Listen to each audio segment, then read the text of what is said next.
All right, there you go. Thank you. Took me a minute to get into it. There you go. Can't hear. I'm here. You're here. Sorry about the computer crash.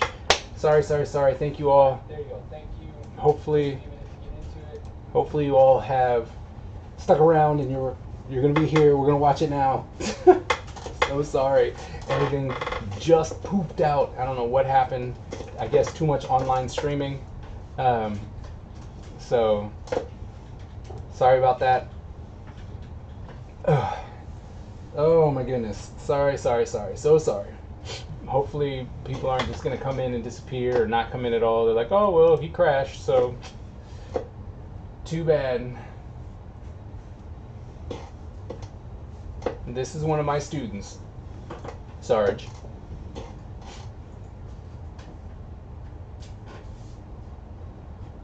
For all the other students to come in. But we're not going to wait too much longer because, you know, we really need to get going. And then they can watch this stream afterwards, I guess. Alright, so is everything still good? Am I still there? Do you guys still see me?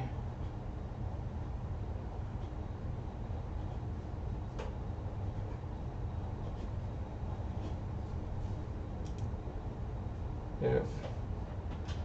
It sent me to another live of yours after. I think people are still in that one. Well, that one was open and then it died. You gotta look for the live sign. We got people starting to come in. So that's good.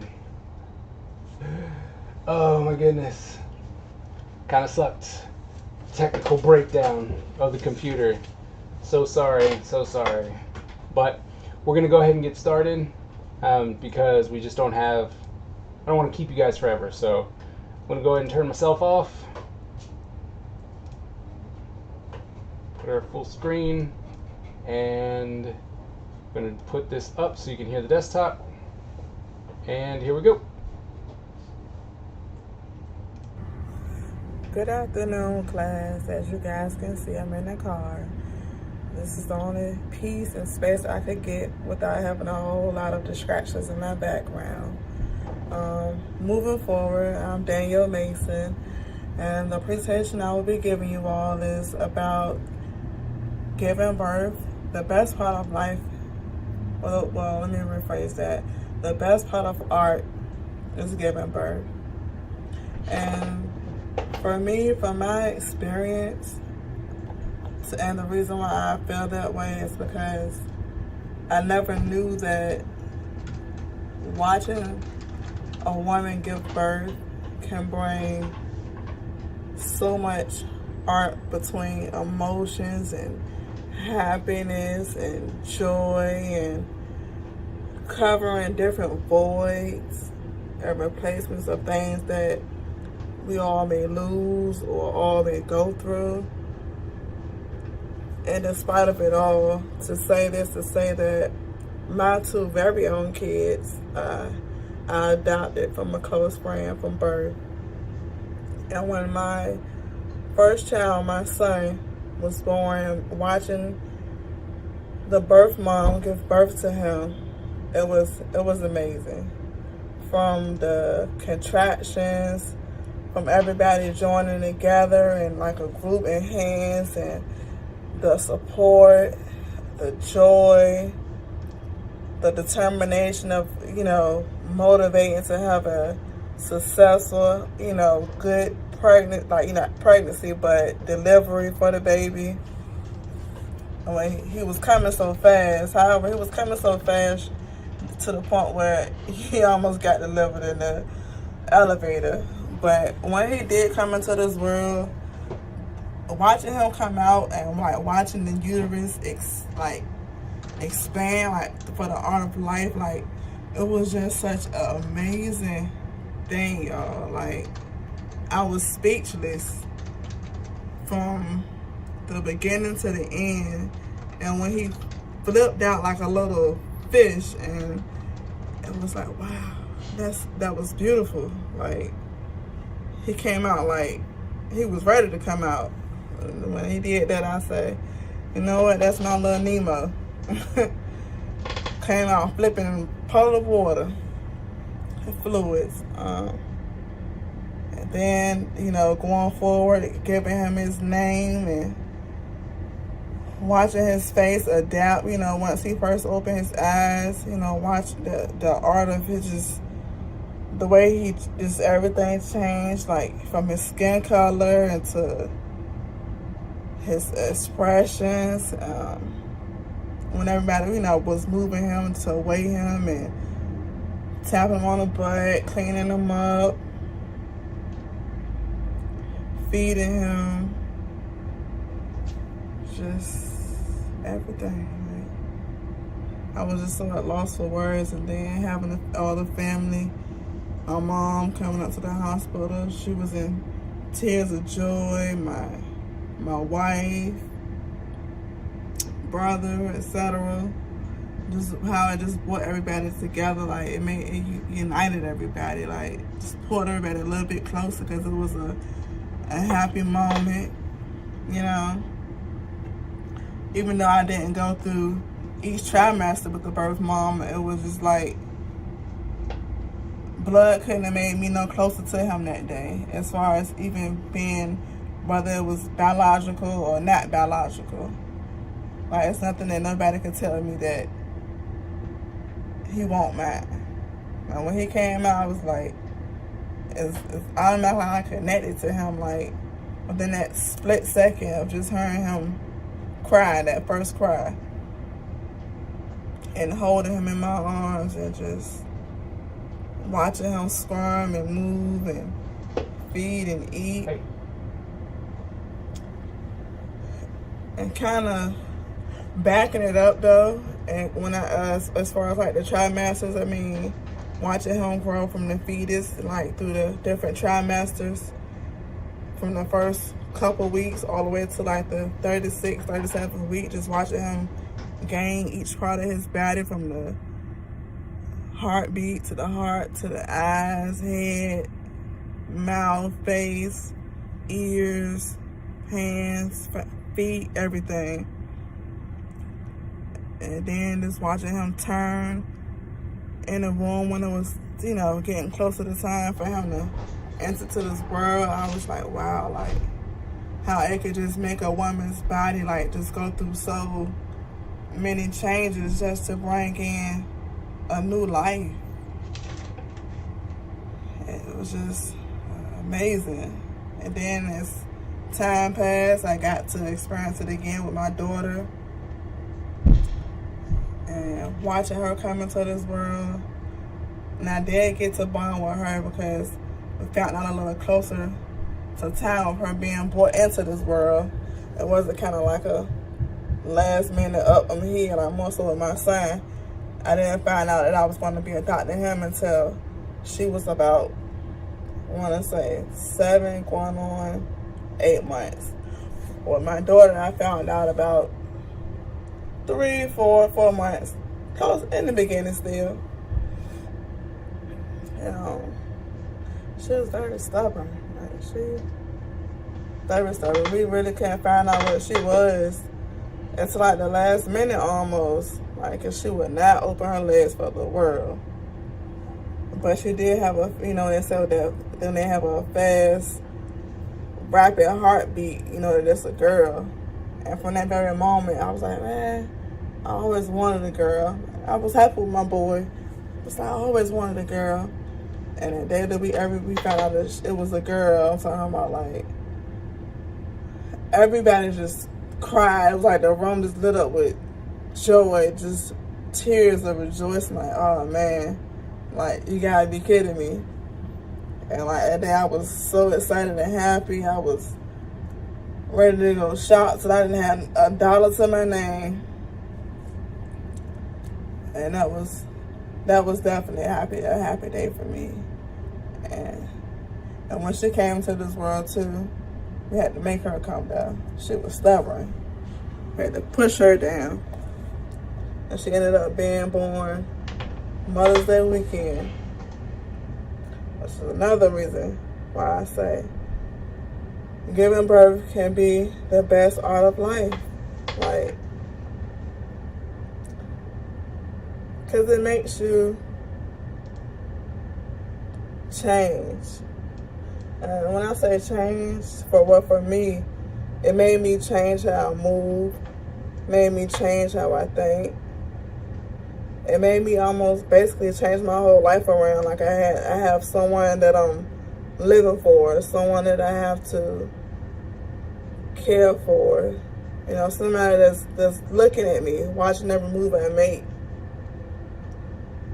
And then as they get older, you know, so where they can begin to talk and get into the potty training and being mobile, just watching something that was just so little grow and be able to feed themselves and play and learn and pick up different words every day and just show you that affection and attention, like, unconditionally. No matter how much you may be mad or upset, or they may make you upset for the moment, it's like you can't stay upset at them for long. They do that one little thing and all you can do is laugh. Because I know my son is good for it.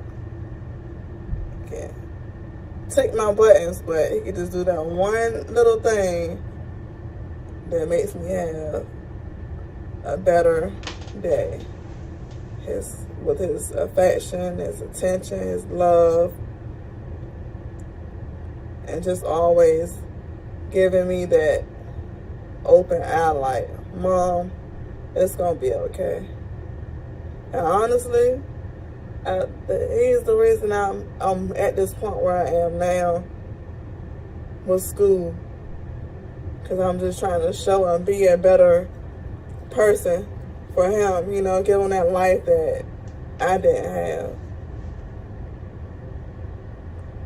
So again, I'm not gonna hold y'all long, but yes, giving birth is the best art of life. It changes your life in so many ways. All right, so I think with that one, it was definitely a more personal experience, right? It was definitely something like, oh, this is what's important to me, this is how I'm feeling, this is why this is important.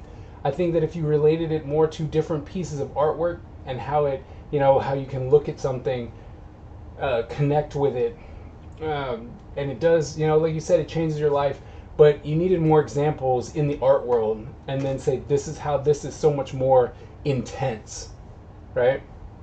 So you're giving your personal anecdotes to it, where it's like, oh, there's this, but we didn't have anything else to base it off of. So you would have needed to give us more examples of other art and then why this one is better. Okay? But I thought for having to film it in your car, did a good job. All right, let's see. Had another one pop up in the email, so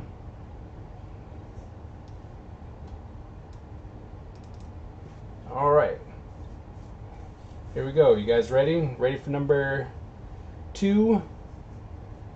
Let's see where we are. We ready for number 2?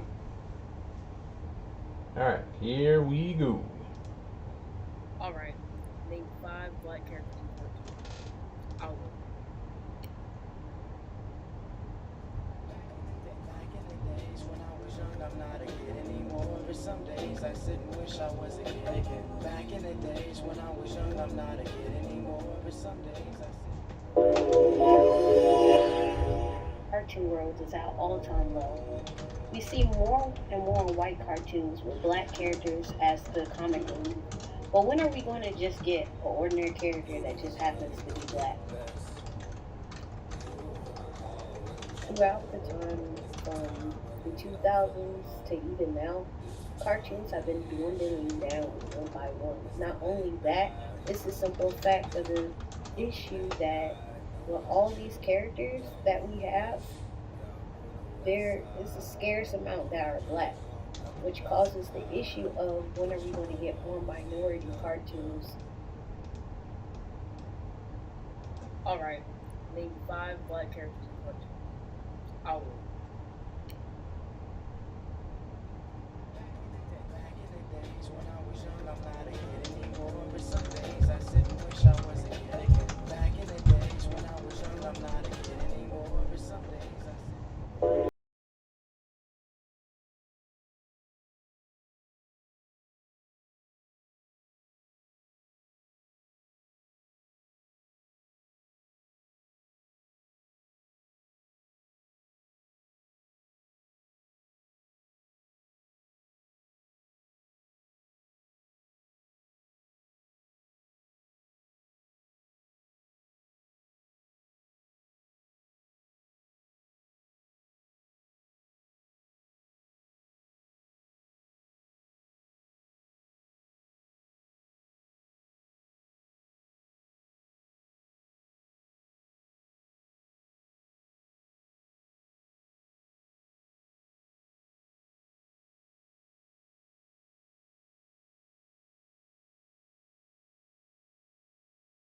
Josie and the Pussycat.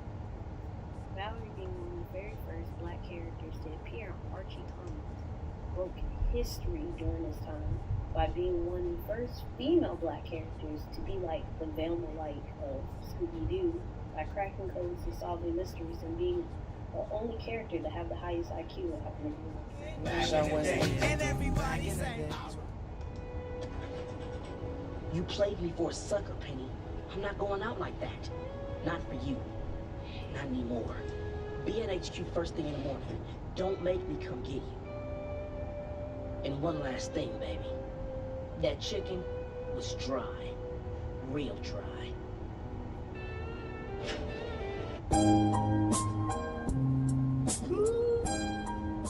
Shows like Fillmore, Gargoyles, Status Shock, and Hey Arnold were important of its time, having lead black roles, and not only that, had different scenarios during their series of talking about important things during this time, from urban situations to at-home situations, which made the shows even more better than any that we have today.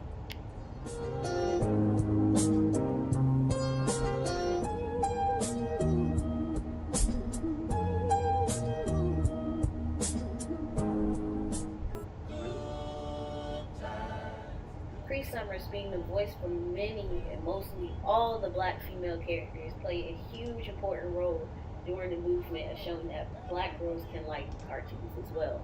She did shows like Rugrats and Codename Kids Next Door as number 5. I know there's gonna be good times. There's gonna be good times. There's gonna be good times. With shows like Teen Titans and Very Odd Parents, you always have that one black character that just defeat the odds of being the techie guy or the one that's extremely smart.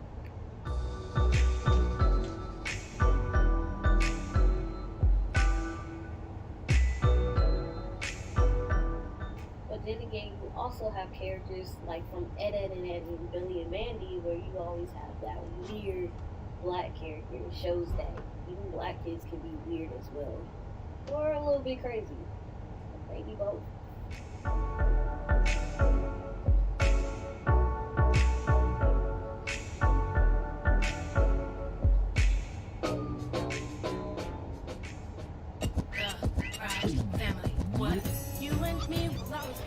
The Proud Family was a huge success by being one of the first black cartoons that depicted a black family on day-to-day life. Not only that, the creator was also the creator of the Baby Kids, which made a huge impact.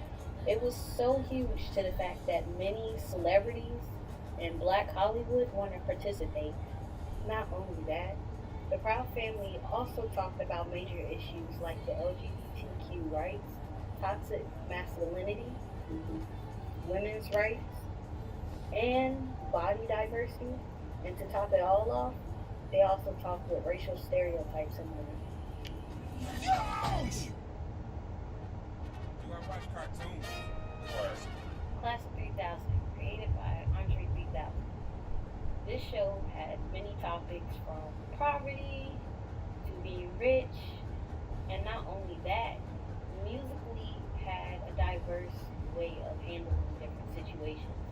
And to top that all off, the sounds that he had behind him were all diverse. You not only did you have your black kids, you had your Asian and more. Class of 3000 used this approach with music to get to the masses. Not only did this get top rating,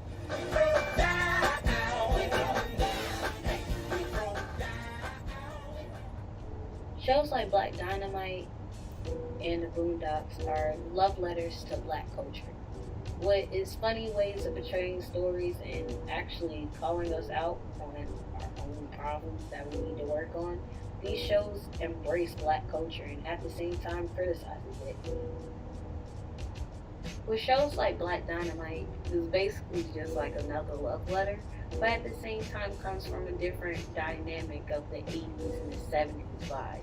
Based off of movies like Shaft and Superfly, this animated series.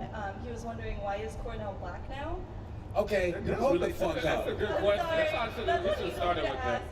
It's not your fault. It's like, why you make them black? Why can't have anything, man? No, don't clap. Hold on. How many fucking black cartoon characters is it on TV right now? I name 5. I'll give you time. Cartoon characters? Like cartoon characters or characters in general? Cartoon. I only know like. It is Cleveland none. and Family It is Guy. none. They canceled Static Shock. Nobody remember Fillmore. It's like, we don't got shit.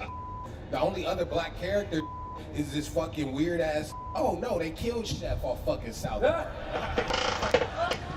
So we don't have shit. So I said, fuck that. We about to make this black, and he ain't got no guns. He ain't shooting no fucking basketball, and he a fucking goober, and we gonna put him on TV. And he's the lead character. He ain't the comic relief. He ain't the sidekick. He the lead.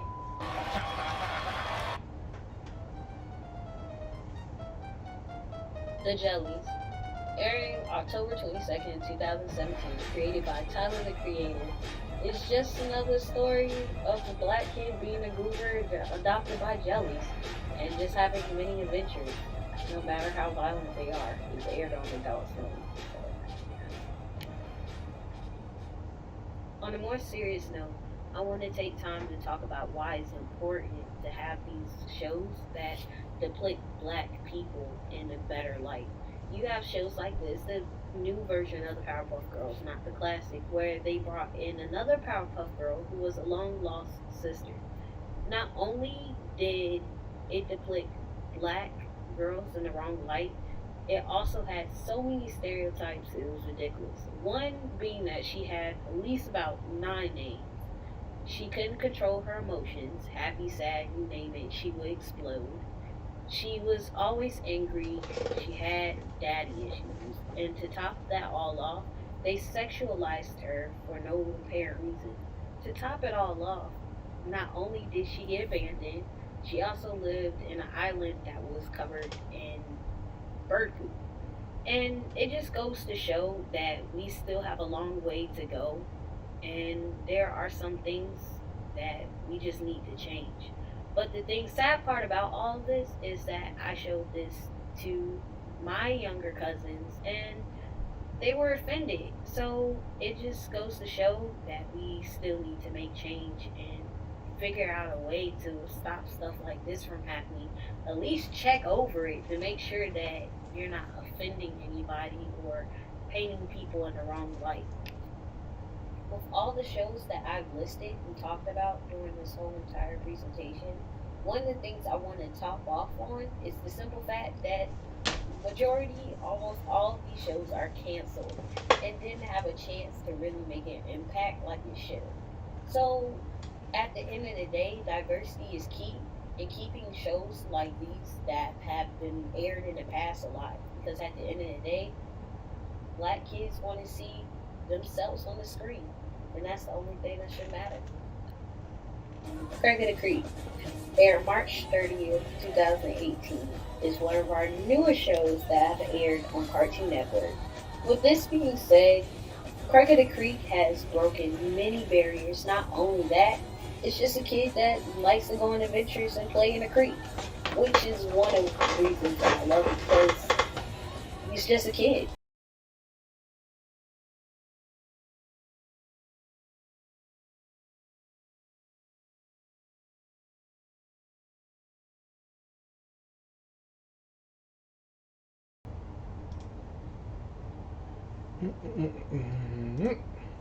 All right, so that was a pretty good hit on the miseducation of black characters in cartoons and stuff like that. That was, I mean, you hit the mark on what you were saying. The thing is, you weren't really defending. You didn't make a statement.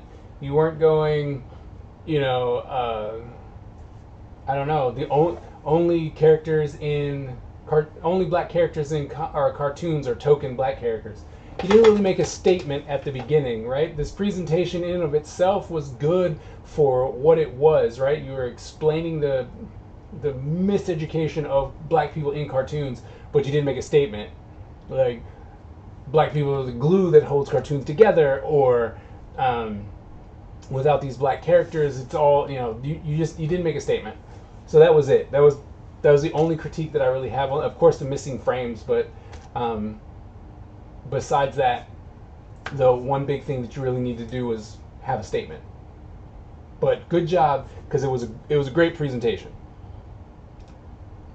All right, let's see, who else do we have? All right, let's click on this one. Hi, my name is Taylor Terrell. I am a graphic design major and I majored in Oklahoma State. Today, for this presentation, I kind of wanted to talk about shading and why I think that using pencil when shading is the best medium you can to make your portrait look more realistic, or your picture, whatever it is, just look more realistic overall. I started shading when I want to say seriously shading in middle school, like 6th grade, kind of 6th grade, 7th, one of those years. I had always really liked drawing. I just thought it was really cool how people could make a picture that was on a picture on a page, like pop out and show so much character and stuff. So I focused on that all throughout middle school, and when I got to high school, I pretty much had it down. But yeah, it took me a little minute. I practiced though, like as a kid, I practiced like all the time. Like it's funny, like if you see any of my papers or any of my schoolwork from way back, I'm always drawing something on it, whether it's eyes, hearts, or shading, it's something like that. But yeah, today I just kind of wanted to, the gist of this whole video is kind of like prove my point into showing you guys why I think shading is the best way to go about it, and pencil shading is the best way to go about it. And I'm going to show you myself how I do it, and I'm going to insert some pictures of my other works that I have done, just so you can kind of like see, like, because the one I'm going to draw now isn't as detailed as the one that I have done before, but I'm going to insert that somewhere in this thing. I have to figure out how to work this video edit, but yeah, so just keep watching, and I'm going to show you some other things in the video as well. Alright, so just to get started, I'm going to break down exactly what the definition of shading is. And the definition of shading is darkening or coloring of an illustration or a diagram with parallel lines or of a block of color. And basically that means, you know, the whole gradient effect, you know how you do, or if anyone has taken an art class, you know, they do the different scales, like the pen, the pencil, and the collage, or the paint, and they show you like on the scale of black to white where you would go and how dark and how you need to lighten your pencil to get to the other shade. Yeah, that's what that basically is. And the type of pencils that you would probably need, well, there's like a huge range of graphite pencils that is out there, but the main ones that I use are the 2H, HB, 2B, 4B, 6B, and 8B. And this is just something that I was working on. Let me try to zoom in for you. You can see this eye. You can see how it went from dark to light, and how I got the white in the middle right there on that side as well. Try to zoom out of that.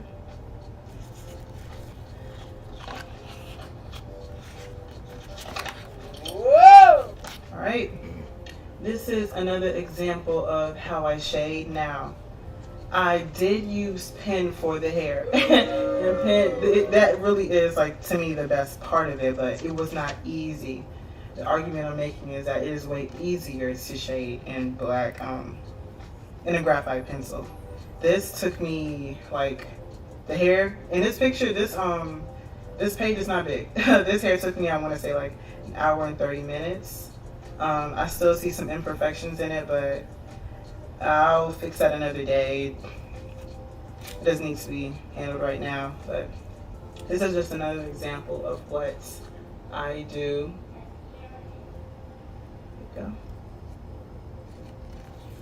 go. And on this last page,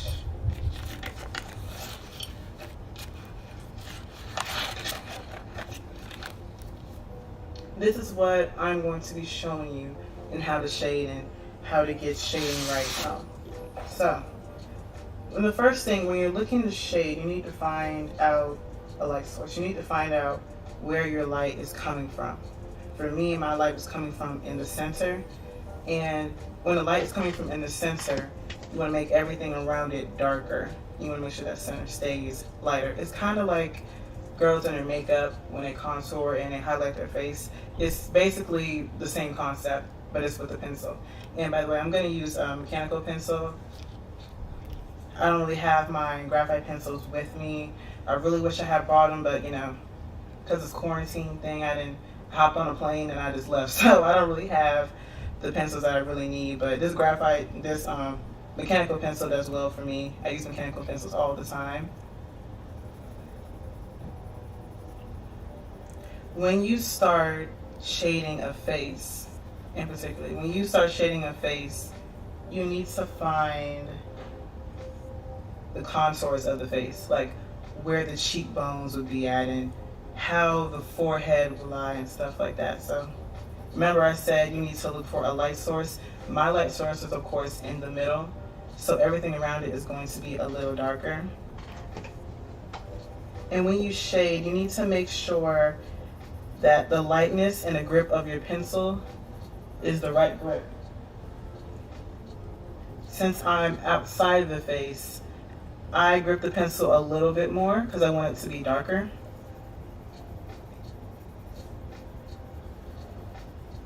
And do it just like that.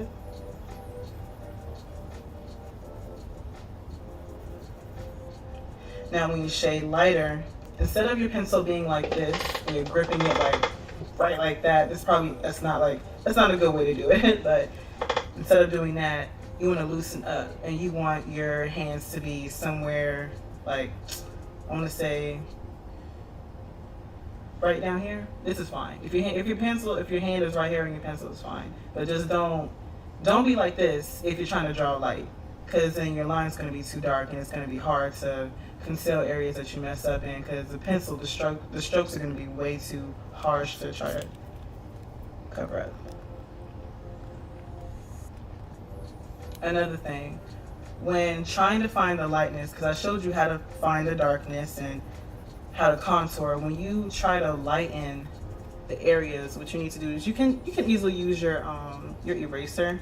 My eraser is kind of dirty, sorry about that, but you can use your eraser to like lighten the middle just a teeny bit. Most of the time, like when I do faces, I make a triangle like that. You kind of see like it pops a little more. But see now, I don't know if you can tell, but where I erased and where I shaded is kind of blotchy. And I hate this. When I shade, I try to get as soft as possible. I'm a soft shader. I don't really like rugged, hard lines. I mean, some people can make it look good, but with me, I don't like it. It doesn't fit my style. Or maybe I'm just not doing it right, whichever way. But what I do to get rid of the harsh line is I press my eraser into that line. And then you see like it kind of slowly, like, it disappears. Then I focus on trying to get those soft lines back in the picture, try to make the contour right. Now, when I showed you the other picture of me doing the hair, hair is very hard to get. Hair is very hard to get down. I did happen to do that with a pen, but that was one of my first times actually trying pen. So I don't normally do pen. I don't really like doing pen when it comes to hair because I don't like to mess up. When I mess up, I kind of like ball up the picture and I like throw it away. I'm really like a sore loser when it comes to like my art. When I see something I don't like, most of the time I don't like really continue with it. I either like set it off somewhere, come back to it, or I just end up pulling it up and throwing it away. All right, now for the forehead, typically, okay, because I'm comparing this to makeup again, because it's kind of the same way. And I know the guys aren't gonna, the guys might not understand as well as the girls do, but this part right here, is going to be a little lighter than this part. And it's all coming back to your light source and where the light is coming from. If the light was coming from this side and it was shining down on the face through this side right here, then this whole side of the face would probably be darker than this side of the face, because more light is being exposed to this part than it is to that part.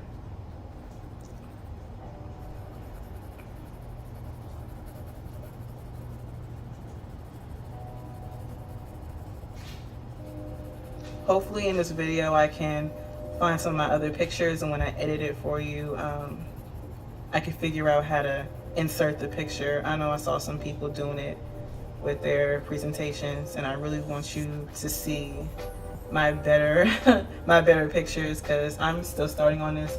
This is a new style I'm doing. I don't typically do animation or cartoon like drawings. I like realism more. That's why I think I've become like really good at shading, because when you do realism, you really need that shading to be on point. You really need to see like the light spots of the face. It's really about having a steady eye. When you do realism, the best thing that you can do is just have like an extreme steady eye. Because I know some things, like when I was younger, I wasn't able to pick up on things like the eyes, and like I didn't notice that sometimes like in the eyelids there's a light spot right here, like there's dark spots right here within the eyes that come down to the nose and the bridge of the nose. I didn't really notice that before, but as I kept practicing and as I kept doing it, I was able to find that.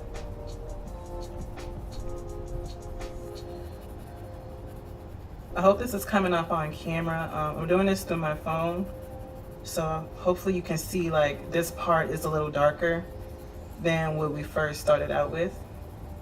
I'm trying to show like a nice gradient effect. All right. But yes, that is how I shade, and that is kind of why I think that shading with pencil is way easier than trying to shade with pen or paint or collage or anything else. You have more room for errors when you try with pencil. It's easier to erase than it is with pen. Like when you draw in pen, like basically when you make that mark, you just make that mark. You can't really take it back, especially for paint. I make a lot of errors when I do paint, and you know. But yeah, that's my presentation. Hopefully you liked it. This is something that I really love, so hopefully like when you see this video and you see how much I get into it, you can understand why I think that pencil is a way easier medium for drawing and making realistic contours and lines and structure for your pictures than paint, collage, pen, and etc. Thank you.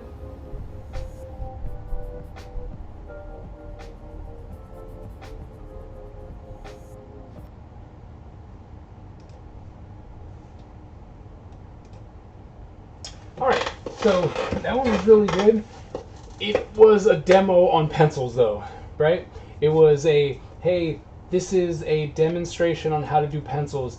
Your work is great, you know, you do a great job with that. You're like, yeah, it makes me want to go out and do shading on pencils, even though I am a cartoonist, right? So we don't necessarily do that. We work very simplistic, so we don't have to move a lot of stuff too much.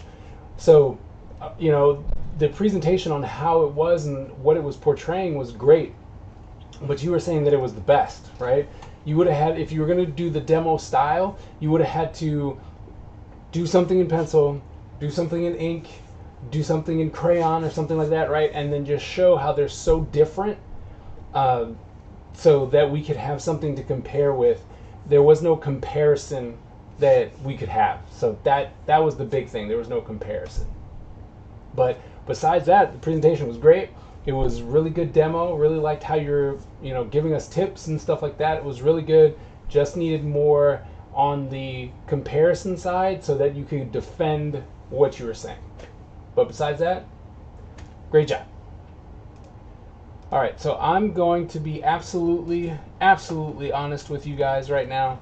Because of the computer crash, it has actually put us behind. and I actually have to go to. I have another appointment that I have to do with the school.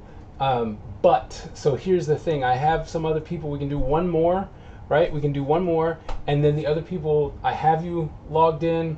You're gonna go next week. We'll just do a longer one next week, okay?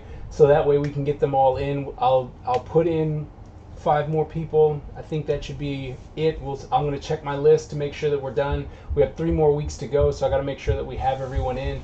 But it's just that I have to run to this other thing, otherwise it's going to be bad. So I'm going to do one more, right? We're going to be able to get to one more, and then from there we will, like I said, I'll just roll everyone else over and we will get everyone in, okay? I am sorry about that, but I'm sorry that my computer froze and crashed and all that good stuff, but next class I guarantee that we'll get through everybody no matter how long it takes, okay? All right, so let's do one more. Let's see, who do we have?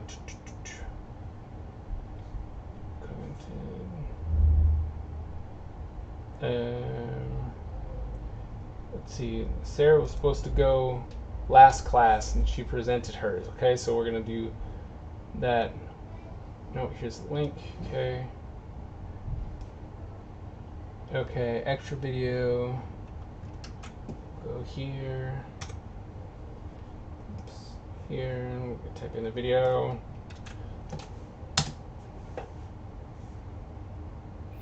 Good evening, class. My name is Sarah Compass, and today I'm going to be telling you why comic books and video games create unrealistic expectations for society, mainly focusing on the body type and the costumes that are portrayed to the public. So the first video game I'm going to be talking about is Skyrim, which is an adventure-based game, kind of like, it's fantasy, so you swords, magic, fight dragons, kind of like Lord of the Rings, I guess, Norse mythology, but basically it's an environment that is snowy, very dangerous, and like I said, you're constantly fighting bad guys. One of the first people or characters I want to talk about is Ayla the Huntress, so whether you know the game or not, you may have seen her because people like to cosplay as her a lot, but she's this really badass, fierce warrior, yet she wears fur armor that kind of goes down to cover important parts, and then a skirt with some boots. And then even with the top piece, you have perfect view of the sides still, which I don't see how, or whose idea was it that thought this will protect her from swords. This isn't a protector from bows and arrows or daggers or teeth from a wolf or a bear. Just the whole idea behind the armor, of it even being armor, is ridiculous. But it falls into the same thing with men on the game as well. They have the whole basis of fur armor, which is like the most basic armor you can get. But you can pick up a certain set as a female and it's literally just a tube top and a skirt. Even for men, they might just have a bottom piece, like loincloth type. And then you have a 6-pack, perfect chest, perfect big muscles. And the idea that this is protection, as I said earlier, is just mind-boggling, because as this dragonborn warrior whose whole mission, basically the whole mission of the game, is to fight and kill dragons, you're not going to run at them in pajamas, I guess. Like, it's not armor, really. It provides zero protection whatsoever. And then just thinking about the environment of the game, you're constantly climbing mountains in snowstorms, yet you're not getting hypothermia or anything like that. Like I said, it's ridiculous, but that's not even the main issue with Skyrim. It's the fact that it originated as a PC game, which means you play it on the computer. So a lot of people created mods for it. They wrote their own coding, so you can change appearances. You could add a giant pig and ride on it. I don't know why. People create a lot of stuff for it. Unfortunately, when you look at the most popular list or the most downloaded, every mod there is, 90% has to do with the female body. or changing the looks of characters, which isn't always a bad thing. Sometimes they make their hair look better. They create really nice eyes. You can add scars and everything. It's cool. Like, the coding is in itself a feat of itself to add on top of a game as big as Skyrim. But it's just sad to see, like, some of the stuff is Calantay's beautiful bodies, or Gemini's UNP, Skysight skins and tempered skins for males and females. Seductive lips HD. Why would you need seductive lips on Skyrim? I don't know. Apparently they need it to smile at a dragon, and it's going to make it look away and not attack you, but it's really just ridiculous. A lot of the most popular stuff is armor, which they make it even more exposing. You'll have females running around in bikinis because, God forbid, they don't have a bikini under the armor that they have on Skyrim. There was one called Nude Females. That was my first time seeing that one. I personally wouldn't feel safe if some naked lady was all that stood between me and a giant bear or a giant troll, but that's what people want, I guess. They even had an article, which I found, trying to find examples, and it was called Skyrim Mods That Will Make You Feel Hot Under the Collar. But yeah, that's what people go for. It's a video game. It's pixels on a screen. It's not real, but that's what they want. And just to make it so, like, I'm not just focusing on unrealistic expectations that are affecting women.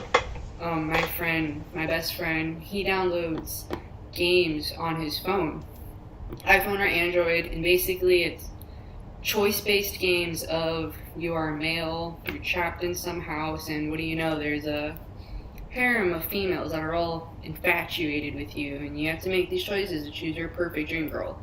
And there's nothing wrong with that, but it's gotten to the point where it's affecting his real-life relationships, to the point where he messages me going, why can't I find this girl in real life? This is my dream girl. She's everything I want. I just wish she was real.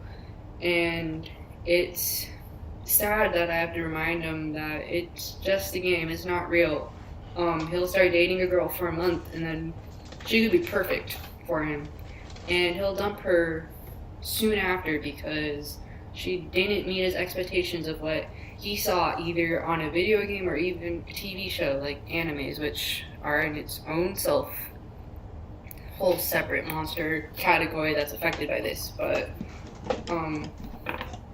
it's giving him unrealistic expectations of what his partner should be, and it's sad that it's gotten to that point. But to switch over to comics, many of you know who Superman is. He also has a cousin, Supergirl, which is based off of the idea of someone having the powers of Superman, which she does have, but as a teenager, and dealing with teenager problems. But while she is a teenager, she looks like a grown woman. I'm 24 years old, and she looks older than me.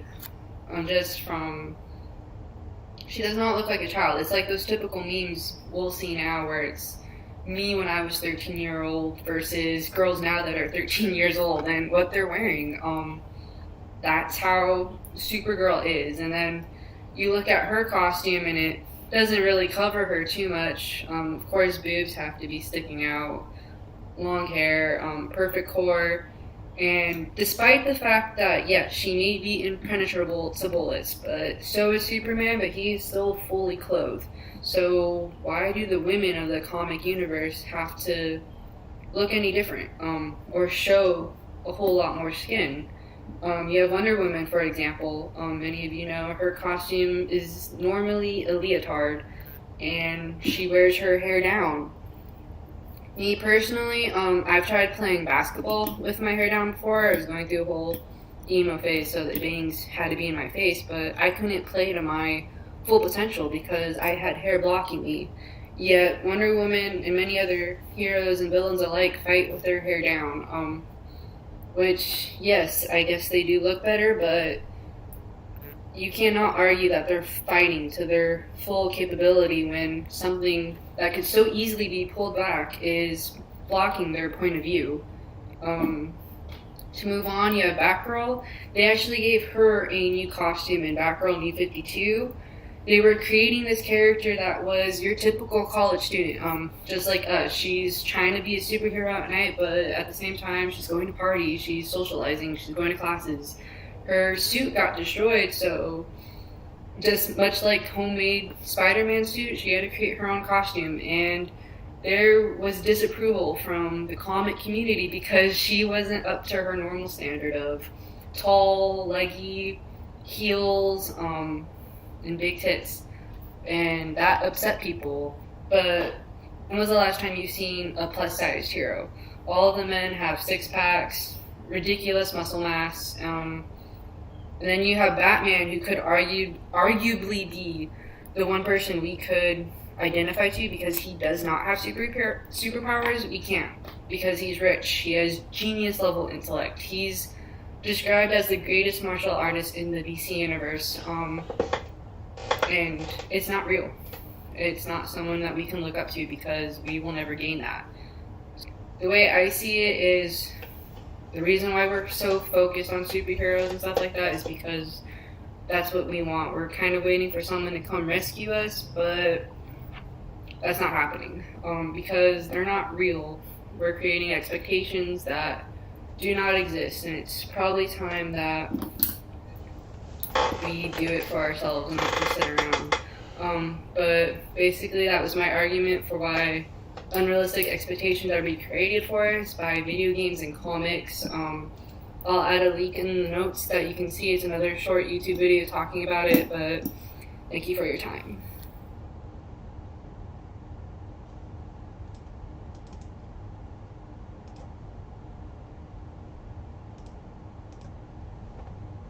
Next issue for examination is that some people have a problem with costumes. Starfire, during the New 52 reboot of DC Comics, drew a lot of heat from certain comic book fans for being way too scantily clad. And while she is an extreme example, other characters have drawn similar criticism for wearing clothes that were designed more for sex appeal seemingly, rather than function. But in contrast to that, many say that superhero costumes are seldom drawn to be about, well, function. That they are designed to be striking looking and to show off superhero bodies. But that brings me on to my final point here.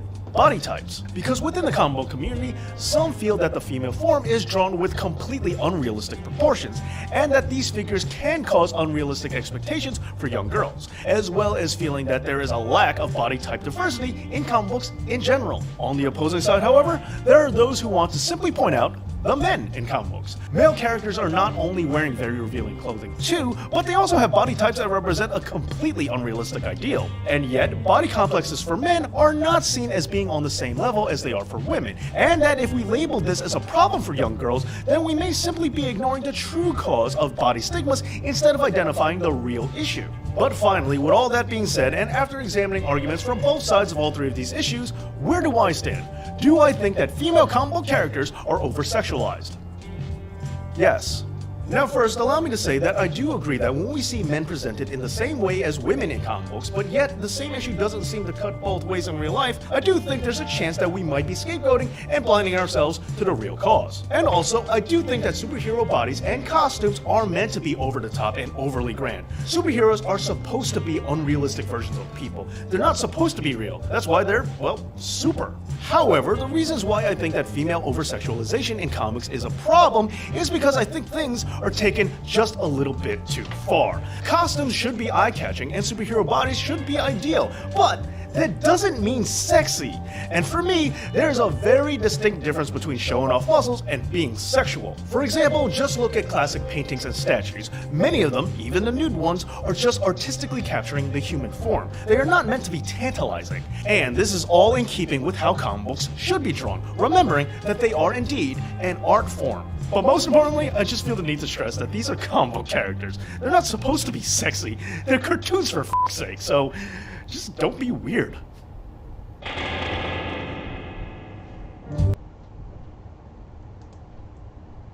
All right, and that was really good. I thought that was really good. You stated your case, and I think that you were able to show it. That was great. You even had support. All your information was supportive towards what you were going for. It made your case. You know, and I think that this video in the end really helped because it pushed on some of the guys' body type as well, you know, and that's generally the other side of this argument is, oh, well, the guys too, right? And so I think by having both, not just making it only for women, but also, hey, this is also a problem over here, really did cement what you were trying to say. And I thought it was a very good presentation, great examples to really prove your point, and yeah, good job. That was a good job. I like that one. All right, so thank you guys so very much. I do hope you understand that I got to bolt. Otherwise, you know, I'll get in trouble with other people. For the people who didn't go, I have you on my list. You know, I saw your stuff. Don't even worry about it. It's there. I got it. I'm counting it. Not a problem. We will add you to the other list of people who have to go, which I will post tomorrow, because I got to check the actual roster to see how many people are actually still need to go and break them out into proportionate classes. But we'll get through everybody. Everyone will have their shot. I'm just sorry, but today I really have to go to this next meeting. So if you have any questions, please just send it to me in an email or drop it into the discussion board, and we will go from there. Okay? So thank you guys so very much for coming back after the crash. I like the fact that you guys are commenting on the discussion board for everyone who's presented. You do have to look for people, okay? So two of the people who presented are down at the bottom, okay? They're down at the bottom, so you definitely need to make sure that you go look for them, okay? And for the people who emailed me a link to your stuff, you need to put it into the discussion board so that people can comment and get their participation grade, okay? So, with that said, thank you guys so very much. I hope you guys are staying safe, healthy, and productive. We've got 3 more weeks, well, 3.5 more weeks left in this semester. Stay strong. It'll be over soon, and hopefully we'll be able to get back to class eventually one day and stuff like that, okay? So, thank you guys so very much. I will see you at the next class. Be on the lookout for who needs to go, and you guys are doing a great job with these presentations. Good job. All right, I'll see you guys later.